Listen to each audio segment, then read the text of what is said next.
My fiancée said at her bachelorette party, "One last night of freedom, then get ready to settle for a boring life." Her friend posted the video on Instagram. What I saw made my blood run cold, because she wasn't just talking. She was with someone else. Then I made the decision she never even dreamed of. The next morning, when she woke up, her world had gone dead silent. Hey legend, if you're new to the channel, subscribe to my channel and support me. Thank you. I'm 29, and up until 3 weeks ago, I thought I had my life figured out. I was engaged to Rachel. We'd been together for 4 years, and our wedding was supposed to be in 2 months. We had the venue booked, deposits paid, invitations sent. I just closed on a house for us last year. Nothing fancy, but it was ours. Or so I thought. The night of her bachelorette party, I was at my own bachelor party. Low-key thing with my brother and a few friends. We grabbed dinner, played some pool, had a few beers. I was home by midnight because honestly, I was excited about the wedding and didn't feel like getting wasted. Rachel's party was supposed to be the same kind of deal. Dinner, maybe some dancing, her sister, and 6 friends. She told me they were going to that new Italian place downtown, and then probably hitting one bar. I woke up Saturday morning around 8 a.m. to 17 text messages and 4 missed calls from my cousin Tyler. Tyler's girlfriend Amy was one of Rachel's bridesmaids. The messages all said the same thing. Call me now, and do check Instagram. I opened Instagram, and there it was. Rachel's friend Monica had posted to her story around 2 a.m. The video was maybe 15 seconds long. Rachel was sitting on some guy's lap in what looked like a hotel room, not a bar. She had her arms around his neck. You could hear her clearly. One last night of freedom, then get ready to settle for a boring life. Then she kissed him. Not a peck. A full kiss. The guy's hands were on her waist, moving up her back. Monica had added laughing emojis and tagged Rachel with YOLO girl. I watched it 7 times before my hands stopped shaking enough to call Tyler. I don't know what to say, man. Tyler said when he picked up. Amy just showed me this morning. She left the party around 11 because she wasn't feeling good. She had no idea this happened after. Who is he? I asked. Amy thinks it's some guy from Rachel's work. The marketing department, maybe? She's seen him at the Christmas party. I sat there on our couch, the couch we'd picked out together at IKEA 8 months ago, and I felt nothing. Not rage. Not sadness. Just this weird, cold clarity. Like watching someone else's life fall apart through a window. I took screenshots of everything. The video, Monica's profile, the timestamp. Then I opened my laptop and started making phone calls. First call was to our wedding venue. Hi. This is regarding the Anderson Mitchell wedding on January 10th. I need to discuss cancellation terms. The woman on the phone hesitated, offered to let me think about it. No, I said. I'm certain. What's the cancellation policy? Turns out we'd lose the $3,000 deposit, but wouldn't owe the remaining $8,000. Fine. Second call was to our photographer. Similar conversation. Lost $500, saved $2,800. Third call was to the caterer. Lost $750, saved $4,200. I called my parents. My mom started crying immediately. My dad just said, "What do you need from us?"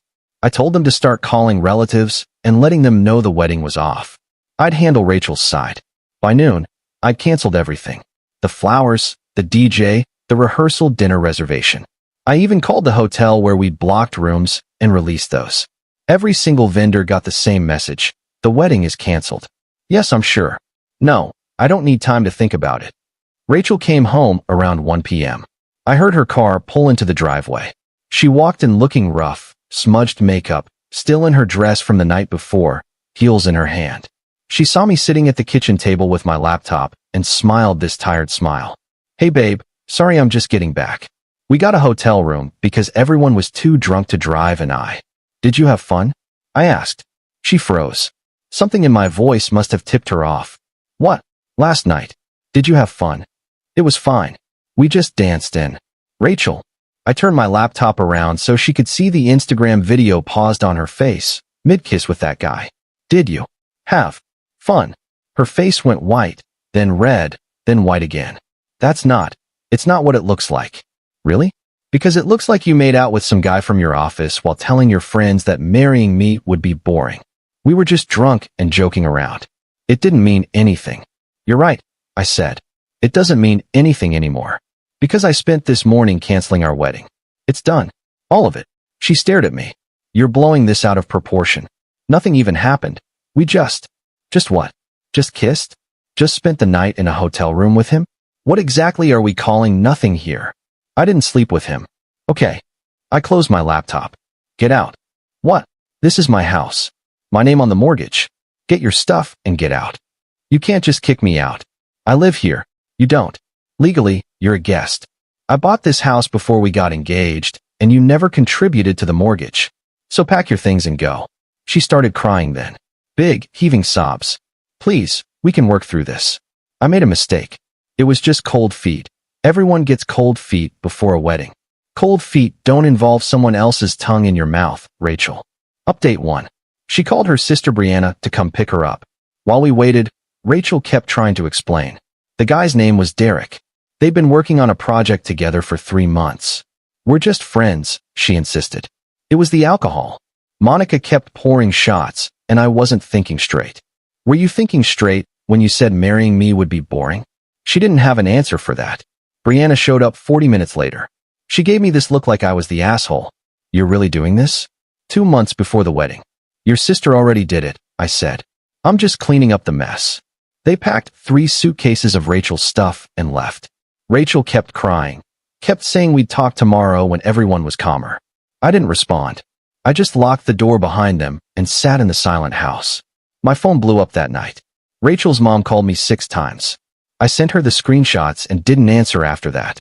Some of Rachel's friends texted me calling me cruel and vindictive. I blocked them. A few of my friends reached out asking if I needed anything. I told them I was fine, which wasn't exactly true but wasn't exactly false either. Sunday morning, Rachel texted, "Can we please just talk about this like adults? I'm willing to go to couples counseling. We can postpone the wedding." I replied, "There's nothing to counsel. You cheated. I'm done. Come get the rest of your stuff this week while I'm at work." She tried calling. I sent it to voicemail. She texted again, "You're being unreasonable. People make mistakes. You're throwing away 4 years over one drunk night." I didn't respond. Update 2. Monday at work, I couldn't concentrate. I kept checking my phone expecting more drama, but Rachel had gone quiet. Then around 3 p.m., Tyler called me. "Dude, Amy just told me something. Rachel's been talking to Derek for like 6 months. Not just work stuff. Amy saw messages between them back in August when they were planning the bachelorette party." "What kind of messages?" "Flirty stuff? Inside jokes." Rachel had told Amy she had a work-husband situation, but it was harmless. Amy didn't think much of it until now. My stomach turned. 6 months. Yeah. And apparently Derek's been divorced for a year and was already talking about how he wished he'd met Rachel when he was still married. Amy said she felt weird about it, but didn't want to cause problems before the wedding. I thanked Tyler and hung up. 6 months. This wasn't cold feet. This wasn't one drunk mistake. This was an emotional affair that finally turned physical, and I'd almost married her without knowing. That night, I drafted a message and sent it to every single person on our wedding guest list. The wedding between Rachel and myself has been canceled. Due to infidelity on Rachel's part, we will not be getting married. I apologize for any inconvenience and appreciate your understanding during this time. My mom called me immediately. "Honey, are you sure you want to put it that way? People will talk. Let them talk. I'm not taking the blame for this." Rachel called me 30 seconds after I sent the message. I answered this time. "How could you?" She was screaming. "You just humiliated me in front of everyone we know. My grandmother just called me crying." "Funny," I said. "I felt pretty humiliated watching you make out with Derek on Instagram. Maybe we're even now. You're a vindictive asshole. And you're a cheater. Goodbye, Rachel." I hung up. She texted, "You're going to regret this. Derek and I are actually happy. He treats me like I'm special, not like some roommate he's obligated to marry." I screenshot that too, just in case. Update 3. Tuesday morning, I got a call from an unknown number. I almost didn't answer. "Is this Anderson?" A man's voice. "Who's this?" "Derek Morrison. I think we need to talk." I laughed. Actually laughed. "No, we really don't. Look, I feel bad about what happened. Rachel told me you two were having problems, that the engagement was basically dead anyway. I didn't know. Stop. I don't care what she told you. You want to date a cheater? Go ahead. Have fun wondering who she's texting when you're not around. She made a mistake, man. She loves you. She's been crying for 3 days. Then why are you calling me and not her? Silence. Exactly, I said. Lose my number. I hung up and blocked him. Wednesday afternoon, Rachel's dad called. Her dad, who I'd had beers with dozens of times, who'd helped me fix my truck last summer, who'd shaken my hand when I asked permission to propose. Son, he said, and his voice was heavy. I saw the video. Rachel showed me everything. I want you to know I don't blame you for what you did. I felt my throat get tight. Thanks. But I need to ask, is there any part of you that wants to try to fix this? She's my daughter and I love her, but I'm not blind. What she did was wrong. I appreciate you calling, I said. But no, I can't look at her the same way anymore. He sighed. I understand. For what it's worth, I'm sorry. You would have been a good son-in-law. That one got me. I had to sit down after we hung up. Final update. It's been 3 weeks now. Rachel moved in with Monica. Ironic, considering Monica's the one who posted the video that ended everything. I heard through Tyler that Rachel and Derek are officially dating now. She changed her relationship status on Facebook and everything. Some of her friends are defending her, saying I overreacted, that everyone makes mistakes. Most people have been supportive to me though, or at least quiet about their opinions. The house feels different. Emptier, obviously, but also lighter somehow. I'm not walking on eggshells anymore, not wondering if I'm boring enough that my own fiancée needs excitement elsewhere. I got the ring back from her last week. She'd left it on the kitchen counter with a note. I hope you find someone who appreciates you. I'm sorry I wasn't that person. No signature, just her handwriting.